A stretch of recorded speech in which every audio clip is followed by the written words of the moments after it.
completion rates of the curriculum, compounding education from one learning objective to the next. And then it, again, arrives them at very deliberate points in the future, by way of these learning pathways. Yeah, that's the aim in terms of the student and how we're trying to help them accelerate and advance on their own development. You're listening to The Life and Money Show, a podcast that brings you the stories and strategies of people who are living a meaningful and intentional life by design, building true wealth for their families, and impacting the world around them. And now, here are your hosts, Annie Dickerson and Julie Lamb. Hello, everyone. I'm Annie Dickerson here with the tremendous, the one and only Julie Lamb. Julie, how are you today? Oh my gosh. One of these days we need to flip the script and I need to do an intro for you because you do these I feel like I need to I'm like in a full stadium. I'm like doing this announcer thing. But you deserve it. Yeah, I mean, you're a legend, Julie. A legend. Okay. Oh my gosh. Yes. You're back in the Bay briefly, right? Briefly. Yeah. Yes. Just loving. Oh my gosh. Just loving the cold weather and the holidays. Just super pumped about the holidays. I spent the day yesterday just hanging out with the kids in the kitchen. It was pouring rain, as I'm sure it was over at your place too. And yeah, we made a quiche. We made some soup. We were going to make bread, but we ran out of time and just hung out inside the cold house, which was, well, it was cold outside, but warm inside. But yeah, just loving the holidays. Excited. Yeah. Oh yeah. That rain was something else. We don't get rain like that in the Bay Area. And man, it was raining buckets and we had all these weekend plans and we braved them anyway. We decided on Saturday, because my older son is turning 10 here in a couple of weeks, and he decided for his birthday, he wants a room makeover. So we went to IKEA on a Saturday, which because it was raining wasn't so bad. It was actually kind of tolerable. So I think all in all, it was a successful thing. But, I wanted to mention something related to my older son. Because it's related to our conversation today. And so last night, as he was going to bed, he was like, "Hey, could you watch that latest video I post?" So he and one of his coaches at school have this YouTube channel, and he composes this digital music and he posts it on this YouTube channel. And so I pulled up the video and I hit play, and not one, but two ads played before the video because it had gotten over 2,000 views in the last week. And he was so proud of that fact. He didn't care about the views. He wasn't like all about the music. He was like, "Don't you love the music?" No. He was like, "I got two ads. That's amazing." And the reason I bring that up is because it's tied to what we talk about today with this digital creator economy, this like new online entrepreneurship. And we talk about that on the show, how it impacts not just our generation, but also future generations. It's really shaping how they think about their role in the world. And so as a segue, so our guests today are Pat Flynn and Matt Gartland. They are the entrepreneurs and leaders behind Smart Passive Income and SPI Media. And Pat he started this kind of as an experiment back when he was laid off in 2008. And he set out to try to create some income, not even passive income at the time, but just some income through an online medium. And he discovered this opportunity to really teach and coach online and share his insights and his specialty, even things that he wasn't an expert in, but was able to curate that content for other people, really lead them through it. And through Smart Passive Income, both Pat and Matt have now helped thousands and thousands of entrepreneurs launch their own businesses and become leaders in this space, create their own communities. And that was another fun part that we got to talk about too. Yeah. What I was just thinking about, it would be so cool if they could do SPI for kids. Can you imagine? That would be so good. Yeah. But yeah, there was so much of the conversation that I feel like really resonated with me in terms of like our story and their partnership and their meeting. And they share the same birthday. Like that was crazy. Like day and year, like month, day and year. It's like nuts. But just like how the partnership happened. And then one of the things we talk about toward the end of the show is just about like, why do we, and this is something I talk about often as well on the show, is just like, why do we do everything that we do? And it comes back to impact and being able to make a difference and give back. And, when I asked Pat that question, that's exactly what he said. You get to this point where creating passive income is no longer about covering your expenses, and it becomes about being able to find ways to make an impact and to serve and to give back. And I think there's just this, as I said on the show, this misconception about folks who want to create passive income in their lives, that they want to just go sit on a beach and drink margaritas. So yeah, it was a fun show.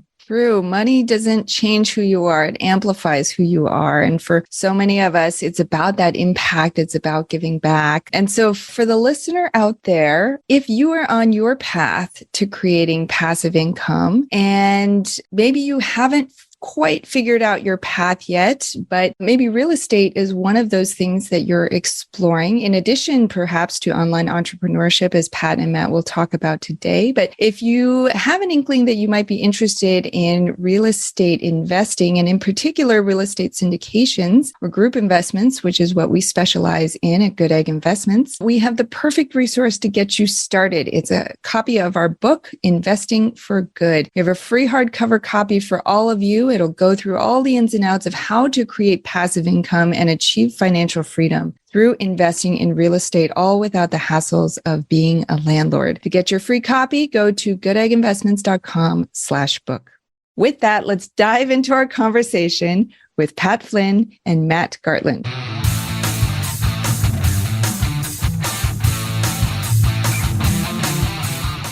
Pat and Matt, welcome to the show. How are you? Excellent. Thank you for having us. We are thrilled. We can't tell you how thrilled we are to have you on the show today, as we know that you're passionate about many of the things that Julie and I are passionate about too, including helping as many people as possible to create passive income so they can live their best lives. And we definitely want to dive into that and everything you're doing to support people in that endeavor. But Pat, I want to start with you, as I know that Smart Passive Income was in many ways your brainchild, a personal blog that you started back in 2008. In your, let's call it your virtual startup garage. And so take us back to that time and tell us, what were you doing at that time that led you to create this blog, which will eventually become a very successful business and then lead to your partnership with Matt. So start by telling us a little bit about that story. For sure. Yeah. The partnership with Matt came a little bit later. So we'll get to that in a sec, but that was a very important moment. But the other important moment was when I got laid off from my architecture job. I thought I was going to be an architect for the rest of my life. I went to school for architecture in Berkeley, and I got this great job in the Bay Area, relocated to Irvine, California, and my path was set for me. But then 2008 came by, and then everybody's path sort of got messed up, and I became a statistic at that point. So that was very tough because I didn't really have a plan B. And when I was getting sort of removed from that position, that's when I discovered podcasts and was looking for other means of income. And I discovered one in particular called Internet Business Mastery. And there was a particular interview on that show where I listened to a guy, his name is Cornelius Fitchner. He was making 6 figures a year helping people pass the PM exam, or the project management exam. And this just opened up a whole new world for me because I didn't even know this was even a thing at the time. And then to consider that he was helping people with a very specific exam that I had never heard of before, that was like, whoa, hey, I took a number of exams on my way to becoming an architect. Maybe I can create a website like he did. Maybe I can sell something to those people eventually, and maybe I could survive at least. And then in October of 2008, I sold a study guide to an audience that I had built. I stepped up and I created a website, and very quickly this website became known in the architectural space because nobody else was talking about this topic called LEED, which is Leadership in Energy and Environmental Design. And that was an exam that most people don't hear of. It's sort of a niche in a niche in a niche. And as I often say, the riches are in the niches. So I quickly became a go-to resource there. I became shared. I became #1 in Google for many different terms related to that topic. And then in October of 2008, I launched a PDF study guide for $19.99. Had no idea what I was doing. Thought it was going to be a complete failure, but I had nothing to lose. So I went with it anyway. And in that month, I had generated $7,908.55 after PayPal fees. It completely changed my life. First of all, I didn't even think that was possible for me. And second of all, I thought the FBI was going to come because it didn't feel right. It didn't feel normal. I went to school for several years to be an architect, and I was already making 2.5 times more doing this new thing. And then of course, month over month, the income continued to grow. And it was at this time that people started asking, how did you do that? And I said, well, I'm just kind of learning as I go and figuring a lot of this out. And they were like, well, can you share this? And I said, yeah, I know how to build a website now. So let's start smartpassiveincome.com. And I just started sharing everything that was working, everything that wasn't working. And what put me on the map at first was actually sharing how much money I was making and where it was coming from and how much money I was spending and the lessons that went in and around that. And I think that really put myself on the map because a lot of people were teaching online business at this time, but they were always hiding stuff behind a paywall. They weren't being upfront with everything. They weren't talking about their failures. And here I was just being open about it. And I started to be asked to be on other people's podcasts at the time. I started asked to be writing guest posts, and then my name started getting out there. And then in 2009, I started a YouTube channel to talk about this stuff. And then 2010 was when the podcast came around. And the podcast, as podcasting started to take steam or gain steam at that point, I caught it at the right time. And that's what really started to get my name sort of widely known around the world. And then in 2011, I started speaking on stages. 2013, I wrote my first book. And this was sort of a memoir called Let Go, because I had gotten let go, but I also had to let go who I thought I was supposed to be in order to grow into entrepreneurship. And this is where Matt came in, because Matt, I actually hired his agency called Winning Edits to help me edit this book. And I worked very closely with Matt, and he and I vibed so well that after that project was over and successful, I said, Matt, like, can we do more together? Because that was really fun. And I'm more of a visionary creative person. I'm not super organized. And Matt filled in that hole because he's probably the most organized person I know. I mean, he dreams about spreadsheets and stuff, and I don't want anything to do with them. So it became like a perfect match. And then we started working from there. So I don't know if you want Matt to pick it up maybe from that point of view. Yeah, absolutely. But before we get there, I'm just curious, Pat, it's hard to connect the dots going forward, but it's easier to connect the dots looking backward, right? So Right, I'm curious, when you look back, maybe you never intended to be an entrepreneur and start this whole thing, but when you look back, were you entrepreneurial as a kid? Did you start things? I mean, it just seems like at this unfortunate circumstance, you all of a sudden like picked up this thing. And as you named the years, right? 2008, I did this, then 2009, like you didn't rest, you kept going and you kept seeing success. So I'm just curious, was it something that you think was always in you? That's an interesting question. I look back, I wasn't that person who was opening up a lemonade stand in the corner of my neighborhood. I wasn't the person selling candy to kids at school or anything like that. So I didn't really have that entrepreneurial drive. I always had the drive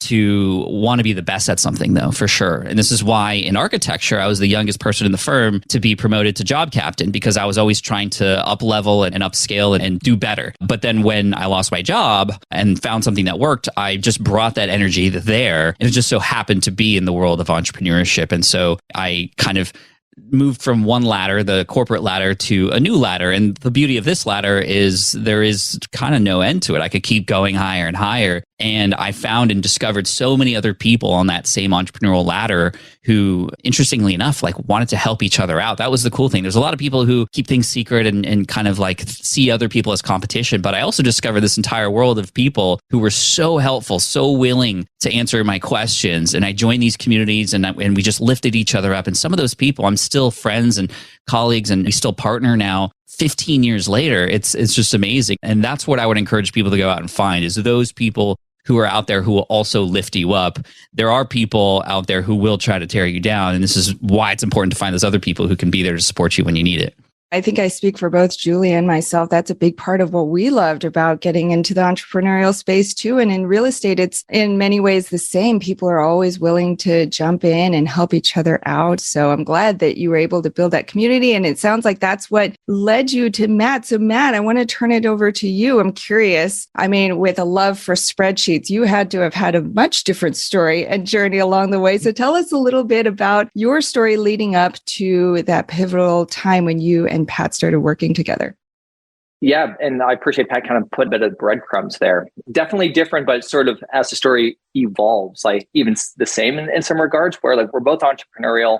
My first personal venture, so my first startup company, was in the creator space before that term even really kind of existed. It hadn't gelled yet, but I loved the intersection of technology and content. Technology was more my background. I had a corporate career. I left a really nice job to get into my own stuff. Kind of a common story a little bit, but just with the advent of self-publishing and the blogosphere and all these things back in like kind of the mid-aughts, right? That was really compelling to me. And I saw, kind of what was happening online.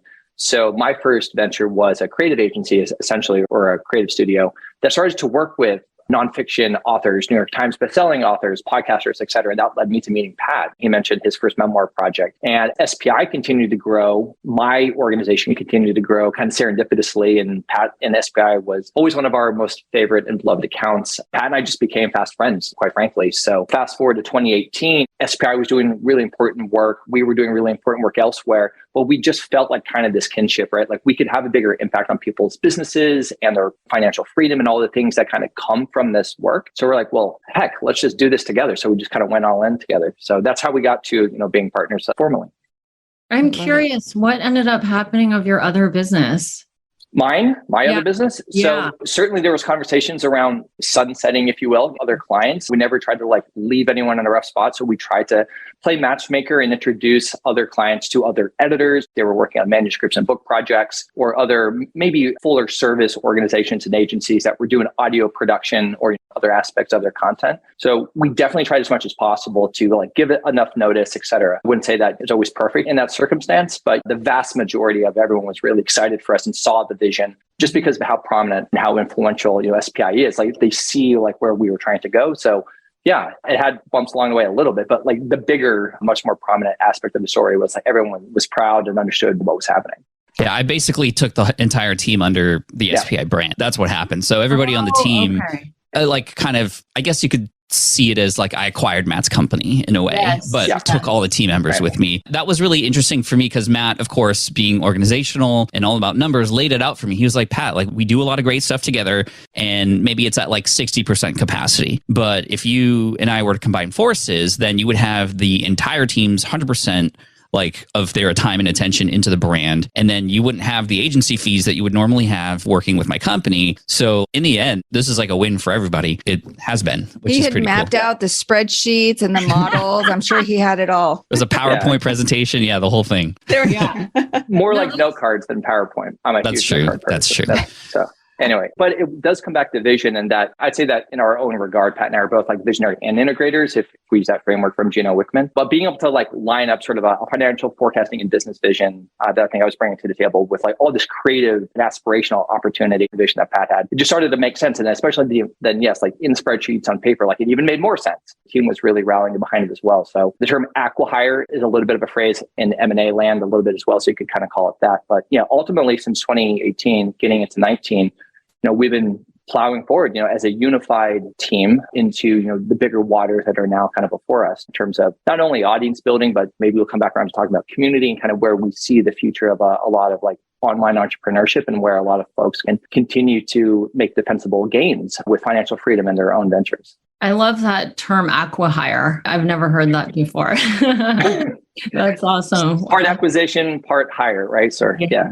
Yeah. The reason that I asked is because I get this question often from our coaching clients in our coaching program. And there's a lot of oftentimes partnerships that kind of come together through meeting other folks in the groups and in the group. And so it's just interesting to hear about how you all handled that. Now I'll have that frame of reference in my vocabulary, acqui-hire. That's what you guys need to think about, because I think there's even for Annie and I, when we first met, there was a lot of well, where do we go from here? Because I had my company first for almost a year, about 8 months before she and I met. And it was how do we do this? And what does this look like? And how do we do it in a way that makes sense for everybody, not just for she and I? And how do we communicate that and all of that? So I love that. All right. I want to transition a little bit and talk a little bit about Smart Passive Income and the blog. And I think it's really interesting these times that we live in. And it's interesting to hear, Pat, that you were doing this 14 years ago, because I feel like Annie and I just discovered this, 5 years. When did we start our coaching program? 3 or 4 years ago now.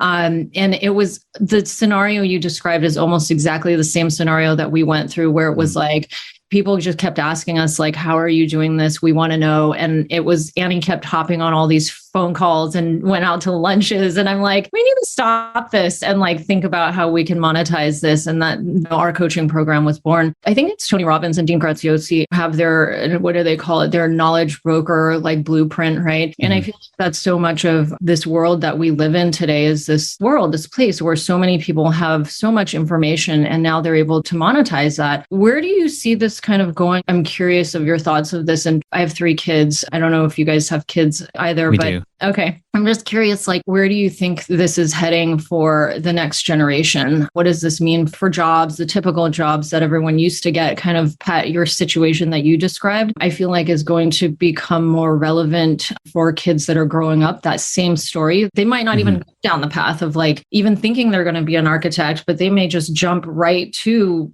creating the spreadsheets and whatever their specialty is as a child and where their interests led them. Where do you think this is kind of heading for kids in the future?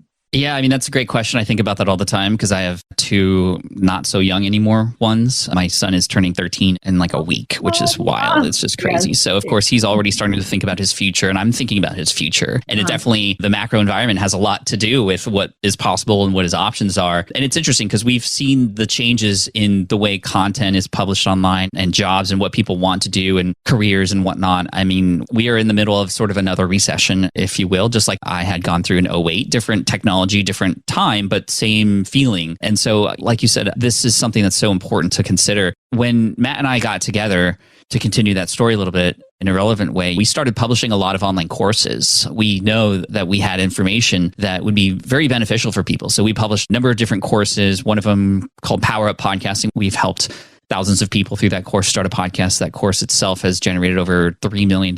But your earnings are a byproduct of how well you serve your audience. That's something I always say. So the more that we can step forward and help and serve people, the more it just comes back our way, whether it's a transactional situation or perhaps through sharing or even through constructive feedback, which is just as valuable, if not sometimes more valuable. And we've discovered over time, especially now in 2022, 2023, and moving into the future, that information alone is not enough anymore. We're all bloated now with information. There's so much of it coming our way that the right thing to do is create either filters that allow the right information to come through. And it's really hard to do, especially because sometimes algorithms and other things are putting content right in front of us in such a way that like we don't even know what's happening. And all of a sudden we're 4 hours on TikTok and realize, wow, I just wasted like all this time, even though I had a few laughs. So we've discovered that the information in our courses, although great and still continues to help people, is not enough. And it's our duty, it's our responsibility to create an environment around these information courses that are conducive to success. And so we've been stepping forward into now combining community with this information. So community-powered courses. And we're not the ones to come up with that term, but we are definitely a company that wants to step forward and be the example, right? So it's the difference between a teacher handing you a textbook and saying, hey, good luck. And then you're kind of on your own. That's where things have been. And again, before that was valuable because that textbook didn't exist. Now the information's everywhere. So we need to not only hand the textbook over, but say, hey, and here's a bunch of other people who are going to be reading it alongside you. And I'm going to be here as a guide for you as well. And so our, what we call All Access Pass, which we just launched last week, is already making some noise in the industry of online education, especially for entrepreneurs. And again, we want to set the tone there. And so we feel that smaller privatized communities that you can control are the future of business. This is why coaching will always be around, because it's not just the information, it's helping people through that information that's key, right? It's like we all know we need to go to the gym, but we need somebody to be there to hold us accountable. We need somebody to be there to guide us, to keep us safe when we're at the gym. And we also need a group of other people who are just like us, who speak the same language, to get us out of bed when we don't want to get up, right? Like that kind of thing is where we see things are headed. So the technology is going to change, but what we've discovered is that like the inherent need of people to feel supported and feel like a sense of belonging will always be there no matter what. How are you guys creating that community? Is it through Facebook groups? No, definitely not. We're using a tool called Circle at circle.so. Full disclosure, we're advisor. Matt and I both are advisors to that company, which is great because we can, in a way, influence like what we believe will be the right way to grow the company from within, which is cool. And so that allows us to create, it's almost like a perfect marriage between Facebook groups and like how easy and accessible that is with Slack and how organized that is. And it kind of combines the two, and it allows for really good at interactions to happen, really organized conversations, but also like events that happen and workshops and other things that again, we get to control, right? We get to create that experience. We're not playing in somebody else's sandbox that could change an algorithm or do something that we don't want to happen without us knowing. So Circle is the software that we're using to manage that. We'll get back to our conversation with Pat and Matt in just a minute.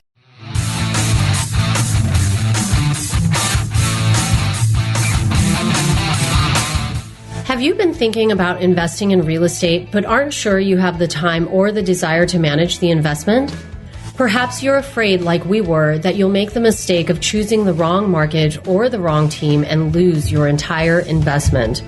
Well, that's exactly why we created the Goodegg Investor Club. We do the work of identifying solid real estate investment opportunities in the best markets around the country and then partner with you to acquire these investments, and then we'll all share in the returns. We'll identify the growing markets, strong, experienced teams, and the solid deals. We do all the heavy lifting of managing the tenants and the renovations, and as a passive partner, you get to enjoy all the benefits of investing in real estate, monthly cash flow, long-term appreciation, and the ongoing tax benefits. When we first discovered passive investing through real estate syndications, we realized it fit perfectly into our busy lives. We could put our money to work for our families, work less, and get more time back in our days so that we could focus on what matters most and discover our true passion and purpose in life. We've now helped hundreds of people invest passively in real estate syndications and are seeing the positive impact it's had on their lives. We invite you to partner with us by joining the Goodegg Investor Club today so you can start putting your money to work for you and get more time back in your day, because we know that when people have more time in their days, they can do the true work they were intended to do, and the world will be a better place. To sign up for the Goodegg Investor Club, go to goodegginvestments.com/invest and we'll take it from there. That's goodegginvestments.com/invest.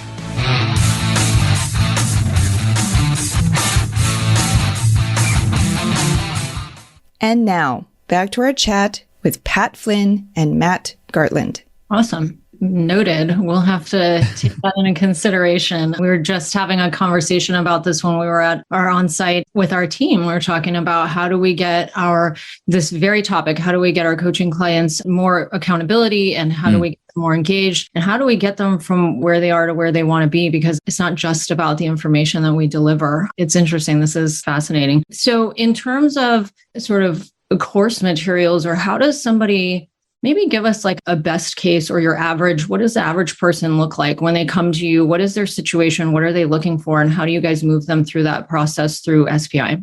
I would say our average student that we love is in that wonderful position of that they probably have a great job, maybe a 9 to 5, maybe a corporate career, but they have mentally reached that decision point, right? Around like, I desire more financial freedom, what other freedoms along with that, right? So they're thinking about, how do I replace my traditional 9 to 5 income with something that can still support myself and my family, right? And they've started to learn. So the information blow, so they've been out there, they're consuming podcasts, they're reading blogs, they're connecting with brands like ours and others in the space. So they start to have like certain like command of the raw concepts, but they need direction, they need focus. How do I start to apply this? How do I maybe learn from others like me at my point in this like proverbial journey, right? Of leaving this one destination and pursuing something else. So that's kind of where we're typically meeting people, is maybe not purely at the beginning, because again, they've enriched themselves around online marketing and maybe a little bit deeper into like email marketing and some specific things, but they need direction, they need focus, they need accountability, or at least they're craving these things, right? And that's where we try to meet them. So what we've been able to bring together, Pat's already mentioned it, our All Access Pass is the best experience that we've ever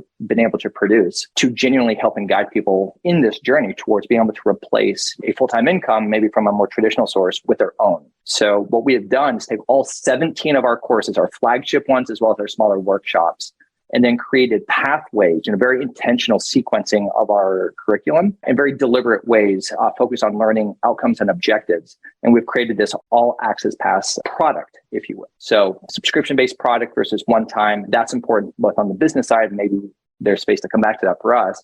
But for the student, this is the most like integrated experience that we have, again, ever been able to create, where like they get the curriculum that's important, but they get the chemistry and the magic, if you will, from not just like more access to us, but more importantly, access to peers, going through these guided pathways that promote greater completion rates of the curriculum, compounding education from one learning objective to the next. And then it again, arrives them at very deliberate points in the future, by way of these learning pathways. Yeah, that's the aim in terms of the student and how we're trying to help them accelerate and advance on their own development. How would you guys say that SPI has sort of changed your lives, not just as a business, but like having passive income? How has it changed your lives and maybe those of your clients as well?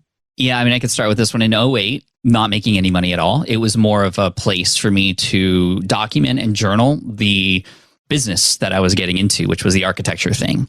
And what was so interesting and what captured many people's attention is the sort of passive part of that, right? Because I could set up this website and it was helping people all around the world. People were downloading this ebook and even getting into other things that I had recommended. And I was making money through affiliate marketing in that way. And I'd wake up the next morning and boom, there'd be more money in my account. And on the surface, that's like almost unbelievable, especially back then. But then when I showcased exactly how it happened and showed screenshots of my accounts and all these other things, people were like, wow, this world exists. And wow, you're sharing all the things that you did wrong. Like, Pat, you must be the person to go to, right? And so that's what happened. And then the different kinds of media came into play after that point. And then probably around 2010 was when I first started to realize that there were a lot of money-making opportunities on also smart passive income now. The architecture website was maybe taking 2 to 3 hours a month of my time now. And all of my time was building, creating content. It was not passive at all, the actual passive income blog, until I realized that there were a lot of affiliate marketing opportunities. I could show people, for example, how to build a website from scratch and all the things that go in and out of that. And step 5 includes a hosting company, and here's my commission link. Like, click it if you want to use it. If not, no worries. And so what I ended up doing was being, again, even more forthcoming with just free content and then injecting a lot of these affiliate opportunities in place, because I was telling people all the steps. And most people were hiding all the steps behind a paywall, but here I was giving it away for free. But the way that I was able to generate income was, again, through affiliate marketing. And there was one particular, the first time I did that was in 2010. I had built a website in the security guard training space. And I said, hey guys, I'm going to do this experiment. It might completely fail. So now people are curious, is it going to fail or not? So they're following along, they subscribe. But I'm going to build this website about something I know nothing about and show you how, by just being the expert curator in a space, by making things easier, filtering the world out there into something that's helpful, that you can do something with it. So in 73 days, I built this website, keyword research, all this stuff, creating content, hiring writers to create this content even. And in 73 days, I got to #1 in Google for the term security guard training. And then I saw my affiliate income just like went crazy, because people were like, oh, this is legit. He did it. And they could even search for security guard training and see that it was #1. So the proof's in the pudding. And then now people were going through the steps and creating their own niche websites. And there's a lot of people that particular experiment changed their lives because they were able to see somebody else do it first. And that's when the term crash test dummy came into play. Like, I don't remember who coined this for me, but I loved it because it was like, oh, Pat, you're the crash test dummy. Because what does a crash test dummy do? They put themselves out there and they like get beat up a little bit, but then that information goes back and helps other people. And I was like, that's a perfect analogy for me. So sure, I'll be the crash test dummy. And that was our headline on the website for a while. And that was really cool. But then the online courses started coming into play, and then this income became a lot more passive. And it was passive to the point of 6 figures a month coming in, which was absolutely life-changing. I mean, initially I just wanted to survive the layoff, and then it became about being financially free, and then it became about giving back. So in 2014, my family and I, we did a little campaign with an organization called Pencils of Promise, which builds schools in third world countries. And we said, hey, SPI community, if we raise $25,000, my family and I are going to match that. We were going to do it anyway, but to encourage people to contribute, that we would build 2 schools in Ghana, Africa. And we were able to raise enough money to build 2 schools in Africa. And the next year, my videographer and I took a trip to Ghana to meet the teachers and the students and to work on some of the schools as they were being built. And it was just a life-changing thing. So sure, it generated a lot of money, but it's also been able to fast forward a lot of the philanthropic stuff that I've wanted to do. And even now, I'm trying to grow and get even bigger vision with the things that we could do outside of SPI to help more people, especially with kids and education. That's really important to me. And it definitely, there needs to be somebody to step up to mix things up a little bit. And I think we're primed for that.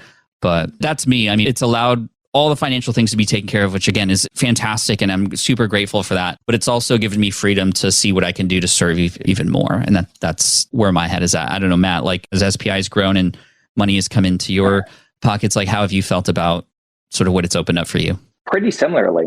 As we've been talking about internally ourselves, and we're talking about planning the next decade, because fun fact, Pat and I shared the exact same birthday, like exactly, like day and year, which was, as of this recording, last week, actually. Yeah, we just turned 40. And we just turned 40. So like, it's, I don't know, it's kind Happy of a birthday, fun, guys. Thank you. Oh my gosh, that's wild. It's like meant to be. Like, right? Yeah. If we had the same birthday, like day and year, any month, day and year, that'd be wild. It would be like, okay, the universe is sending something. The cosmos are telling us something, right? Yeah. But I kind of think about three things that I'll come to in just a quick second, but like it plays into like, okay, Pat, I'm talking about not just strategic planning for SPI next year or whatever, but it's like for the next decade, honestly, like, what do we aspire to do? And we don't have to do everything together as partners. Pat has personal projects. I have some as well, but there's a lot of shared vision and values and things. So I think ascribe similarly to the same principles and purpose for like, okay, what can we do together in a bigger way now that is beyond just like this one business or potentially even business itself, and think more again, philanthropy and other things. But my three kind of distillations, at least for right now in SPI, and maybe the question itself is, one is like, I found my people, based on other ventures I've had. I've had a number of startups in the past. Some have done well, some haven't. But like, these are my people, right? The folks that we get to serve here. They're really humble. They're eager to pursue a similar path that Pat and I have. So yeah, that just feels so good here, meaningful in terms of SPI. Second is like my partner. So speaking of, again, other ventures I've had, and Pat and I talked about this on a different show recently. I think I've had like 12 business partners across a variety of different ventures in the past. And Pat definitely has to stand out like heads and shoulders. Like it's almost like dating, right? Like you date a lot of people to maybe find the one.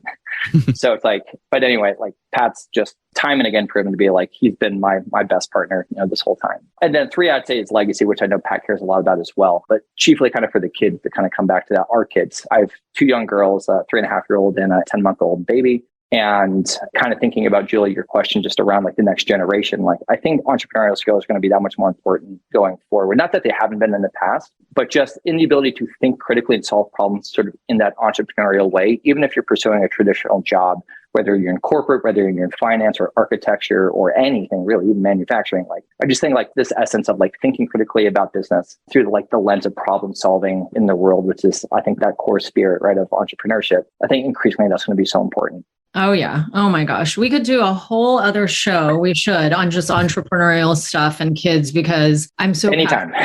Yes, we totally need to. But one interesting thing that I wanted to point out, and this was the reason that I asked this question, I think that there's a lot of sort of misconception out there around passive income and the desire to create passive income. And I think that a lot of people think like, oh, people just want to create passive income so they can sit around and not do anything all day. And what we've found on this show, and what you guys have both said too, is that what it allows you to do is it takes care of like the necessities, right? And then you get to this next place where it's like, okay, now I can feed my family and now I can take care of all of that. And now it becomes about how do I serve and how do I give back and how do I make my life really impactful and meaningful by giving back and utilizing my skills, all of the things that I'm really good at to be able to impact the lives of others, which is so much of what Annie and I do, which Pat, that's pretty much like what you said, is it all kind of comes full circle to impact and giving back. So I love that you guys both kind of answered that way, because I think it's important for other people to see that creating passive income really allows us, I feel like frees us to not have to worry about the day-to-day and frees us to think about how you can make a bigger impact in the world. So I love that. We're going to move on to the last part of our show, the Life and Money Show Spotlight Round. I'm going to ask you guys a question. You guys can either choose to both answer or just one of you can answer. But the first question is around your life and money. So what's one thing that you're doing right now to live a meaningful and intentional life by design?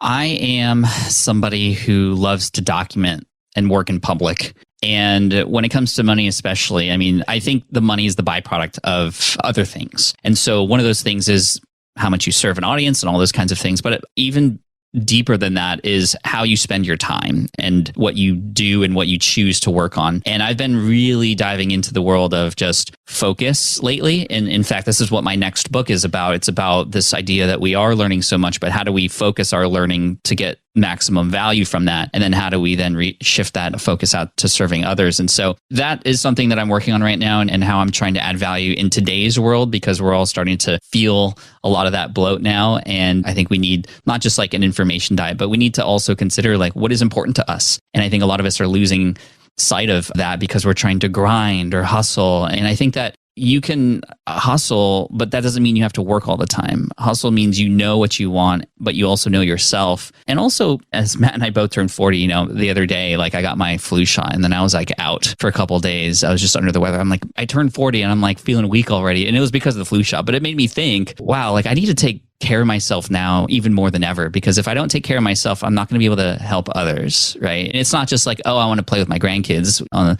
soccer with them when they're older. or when I have grandkids. I don't have grandkids yet, but taking care of myself is going to be really key, because then I can't serve anybody or help anybody if I'm always needing help myself. So that's just something that's on my mind. But again, continuing this idea of serving first, and not just like doing that, but leading by example. This is why we're always really open with how we're doing what we're doing in our plans, because we find that we attract a lot of people who also want to do what we're doing. So it's only right of us to kind of share all those things, good and bad, so that people can learn from our mistakes too. Yeah, it's funny because I told my husband when he was about to turn 40, I'm a little bit older than him. And I said, yeah, watch, you'll see what happens. And it's like everything, the body pains, like it's longer to get out of bed in the morning. Wait till you guys get to my age. You're going to be like, oh man, you're going to feel like you're 100 years old.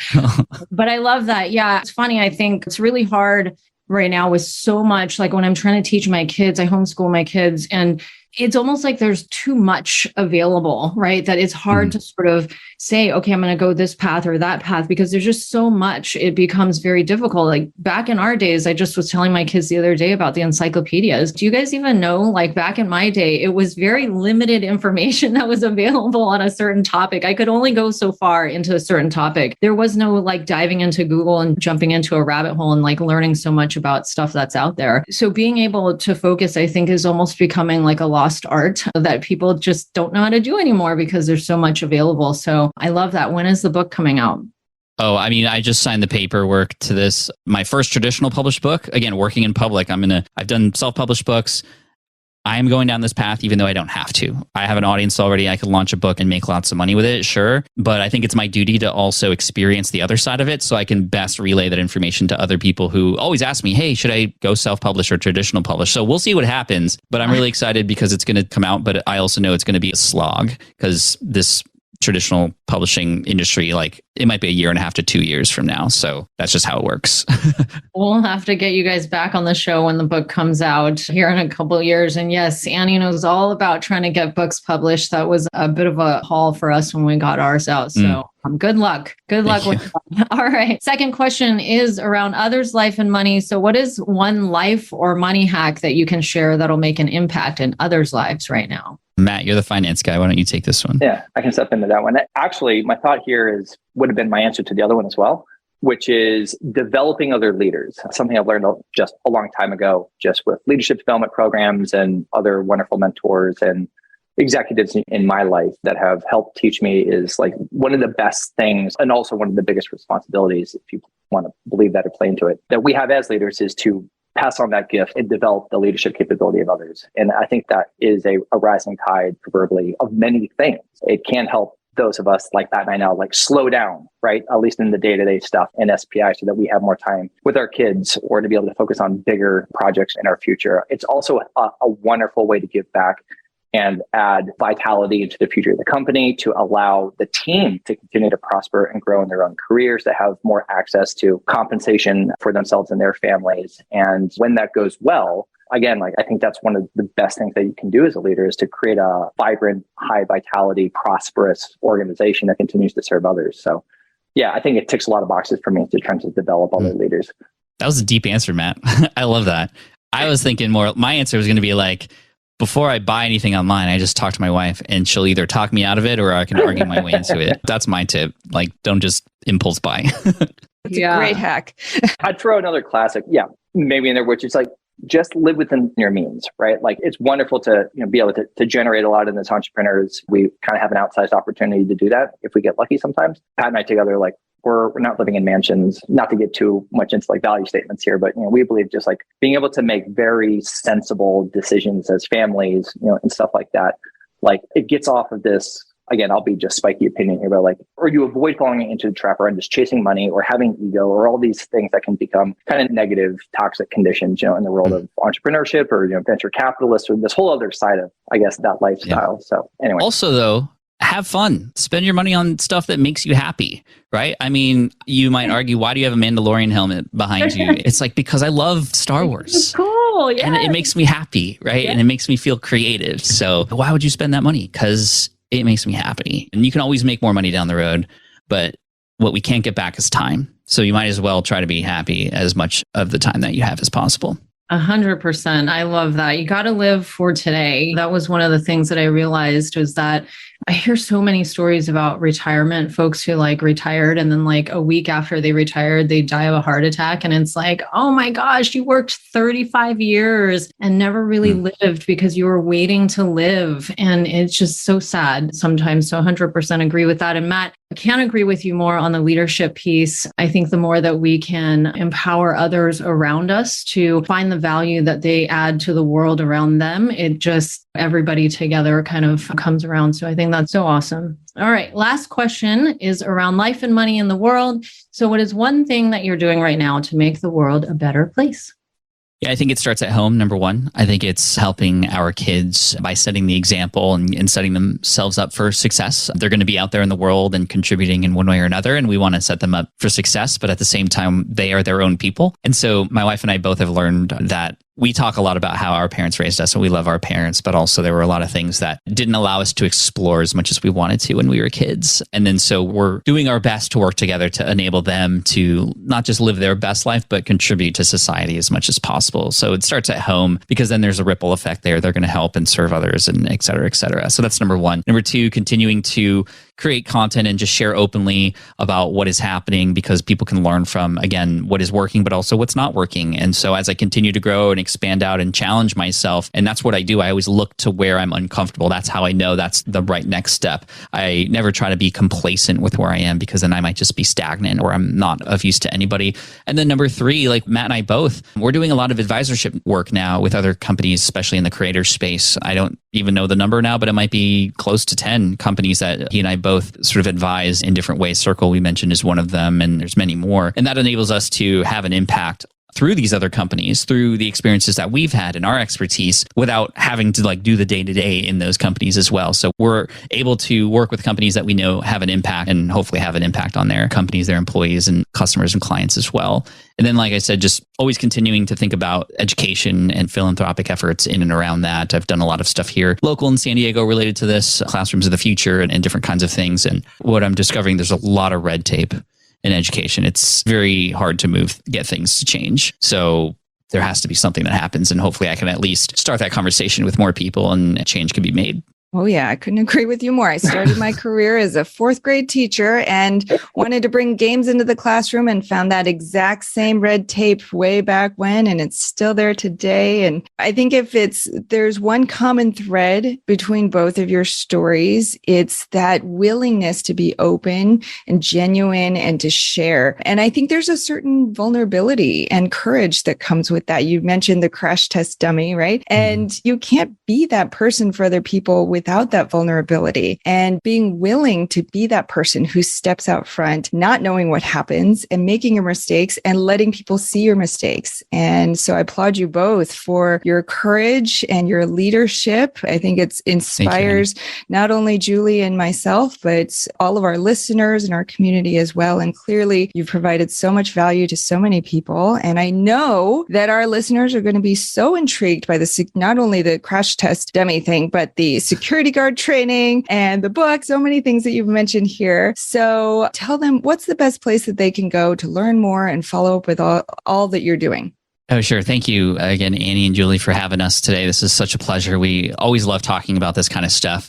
The security guard training website I actually sold in 2020, so I don't own that anymore, which is pretty cool. But all the things you can find at smartpassiveincome.com are all access, which we talked about a bunch of times, smartpassiveincome.com/all access, to see sort of how we're trying to take the lead and take the charge with where we believe education should be online for especially entrepreneurs. And then probably the best spot would be probably our newsletter. I mean, we have a new newsletter called Unstuck, and it's one where I tell a story with a lesson that goes along with it. And you can find that at smartpassiveincome.com/unstuck. And eventually, if we do what we are supposed to do, you will find your way into stuff that will be useful and valuable for you through any of those means. So thank you again. And I'd also love to say hi to you on social media at Pat Flynn on Instagram or Twitter if you'd like.